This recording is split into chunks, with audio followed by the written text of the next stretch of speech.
ప్రభు అయిన యేసు క్రీస్తు నామమున మీ అందరికీ నా యొక్క వందనాలు. ఈ యొక్క సమయమందు మార్కు సువార్త 11వ అధ్యాయంలో యెరూషలేములో సేవకుని పరిచర్య గూర్చి కొన్ని విషయాలు తెలుసుకుందాం. జయప్రవేశం 11వ అధ్యాయం 1 నుండి 11 విషయాలను చూస్తే 11వ అధ్యాయం 1 నుండి 3 వచనాల్లో ప్రభు జీవితంలోని చివరి వారపు కథనం ఇక్కడ ప్రారంభం అవుతుంది. యేసు ఒలీవల కొండ తూర్పు వాలు దగ్గర బెత్పగే అనగా పచ్చి అంజూరాల ఇల్లు అని అర్థం. బెతనియా బీదల హీనమైన అణచివేయబడిన ఇల్లు అని అర్థం. దగ్గర కొంచెం సేపు ఆగాడు. తానే వారి రాజైన మెస్సియానని యూదులకు తనను బహిరంగపరచుకోవలసిన సమయం ఆసన్నమైంది. నీ రాజు గాడిదను గాడిద పిల్లను ఎక్కి నీ యొద్దకు వచ్చుచున్నాడు అన్న జకర్యా గ్రంథం 9వ అధ్యాయం 9వ వచనంలోని ప్రవచనాన్ని నెరవేర్చేలా ప్రభువు అలా చేస్తాడు. కాబట్టి ఆయన తన శిష్యుల్లో ఇద్దరిని బెతనియా నుండి బెత్పగేకు పంపించాడు. సంపూర్ణమైన అవగాహన, అధికారాలతో అక్కడ అంతకుముందు ఎవ్వరూ ఎక్కని గాడిద పిల్ల ఉంటుంది. దాన్ని తోలుకొని రమ్మని వారిని అక్కడికి పంపించాడు. ఒకవేళ దానినెందుకు తీసుకు వెళ్తున్నారని ఎవరైనా అడిగితే అది ప్రభువుకు కావాలి అని చెప్పండి అని అన్నాడు. ఇక్కడి ప్రభువు సర్వజ్ఞతను గమనించిన ఒక వ్యక్తి ఇలా అన్నాడు.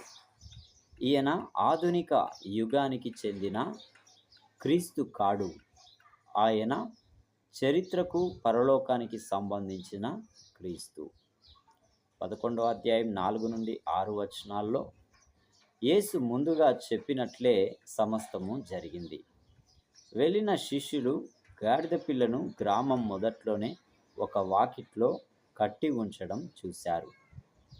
దానినెందుకు విప్పుతున్నారని అడిగిన వారికి ప్రభు చెప్పమన్నట్లే చెప్పారు. అప్పుడు వారు దానిని తీసుకొని వెళ్ళడానికి శిష్యులను అనుమతించారు. 11వ అధ్యాయం 7-8 వచనాల్లో ఆ గాడిద పిల్లకు అంతకుముందు తనపై ఎవరిని ఎక్కించుకొని స్వారీ చేసిన అలవాటు లేకపోయినా తన సృష్టికర్తను యెరూషలేములోకి మోసుకొని వెళ్ళడానికి ఏమాత్రం వెనుకంజ వేయలేదు. శిష్యులు దానిపై తమ బట్టలు వేశారు. ప్రభు దానినెక్కాడు. ప్రజలు తమ బట్టలను ఖర్జూర కొమ్మలను దారి పొడవునా పరిచారు. వారు చేసే జయధ్వనులు తన చెవులలో ప్రతిధ్వనిస్తుండగా ప్రభువు యెరూషలేముకు స్వారీ చేస్తూ వచ్చాడు. తాత్కాలికంగానైనా కొంతసేపు వారు ఆయనను రాజుగా అంగీకరించారు. 11వ అధ్యాయం 9-10 వచనాల్లో యెరూషలేము వీధులలో దారి పొడవునా ప్రజలు ఈ విధంగా కేకలు వేశారు. హోసన్నా అనగా మూల భాషలో మా ప్రార్థన విని మమ్మల్ని రక్షించు అని అర్థం. కానీ ఆ తర్వాతి కాలంలో ఈ పదం స్తుతికి పర్యాయ పదంగా మారింది. బహుశా ఆ ప్రజలు అలా కేకలు వేయడంలో వారి భావం రోమా వారి అణిచివేత నుండి మమ్మలను రక్షించు అని కావచ్చు. ప్రభు పేరిట వచ్చువాడు స్తుతింపబడునుగాక అంటే యేసే వాగ్దాన మెస్సయ్య అని స్పష్టంగా గుర్తించారనడానికి నిదర్శనం. కీర్తనల గ్రంథం 118 26 వచనంలో వచ్చుచున్న మన తండ్రి అయిన దావీదు రాజ్యం స్తుతింపబడును గాక అంటే దావీదు సింహాసనం మీద క్రీస్తు కూర్చుండి రాజ్యం ఏర్పరచబోతున్నాడని వారు భావించారు. సర్వోన్నతమైన స్థలములలో జయము, ఉన్నతమైన పరలోకంలో ఉన్న ప్రభువును స్తుతించండి అన్న పిలుపు లేక ఉన్నతమైన పరలోకము నుండి వచ్చి మమ్మల్ని కాపాడు అని కావచ్చు. 11వ అధ్యాయం 11వ వచనంలో యెరూషలేములో ప్రవేశించగానే యేసు దేవాలయంలోకి వెళ్ళాడు. పరిశుద్ధ స్థలంలోకి గాక దేవాలయ ఆవరణంలోకి వెళ్ళాడు.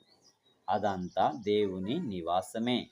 కానీ ఈ దేవాలయంలో యాజకులు, ప్రజలు ఆయనకు ఇవ్వాల్సిన స్థానం ఇవ్వలేదు.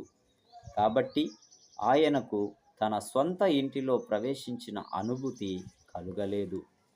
దేవాలయంలో ప్రవేశించి చుట్టూ సమస్తమును చూచిన రక్షకుడు తన 12 మంది శిష్యులతో కలిసి బేతనియాకు వెళ్ళాడు. అది ఆదివారం సాయంత్రం.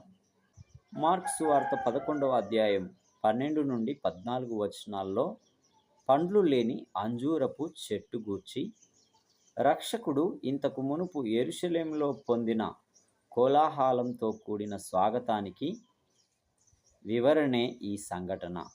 ఇజ్రాయేలు జాతి ఫలించని అంజూరపు చెట్టులా ఉన్నట్లు ప్రభువు చూచాడు.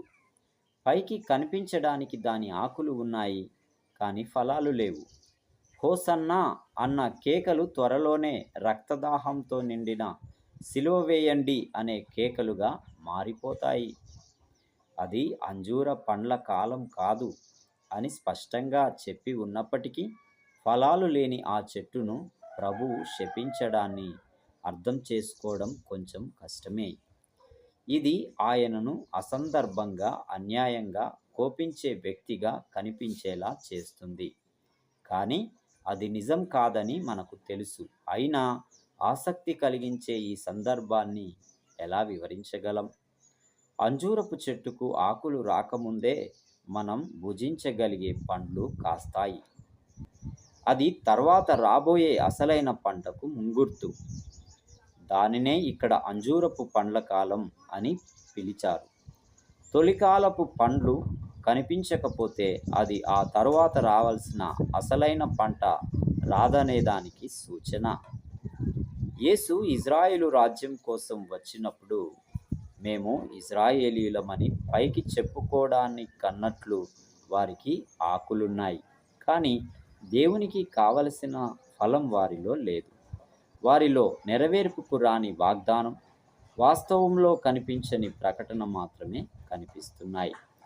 ఆ జాతి ఫలిస్తుందని యేసు ఆశించాడు. అయితే ఆ చెట్టుకు తొలి పంట లేదు గనుక అసలైన రెండో పంట కూడా ఉండదని ఆయనకు తెలుసు. కాబట్టే ఆయన ఈ అంజూరపు చెట్టును శపించాడు.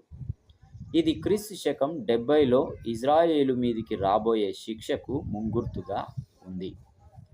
అయితే ఇజ్రాయేలు ఇక ఎన్నటికీ ఫలించదని ఈ సంఘటన భావం కాదు.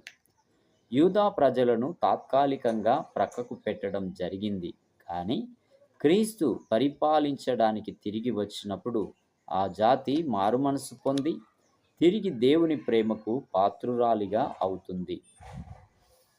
క్రీస్తు దీవించడానికి బదులు శపించింది, పునరుజ్జీవింప చేయడానికి బదులు నాశనం చేసింది ఈ ఒక్క అద్భుత సందర్భంలోనే.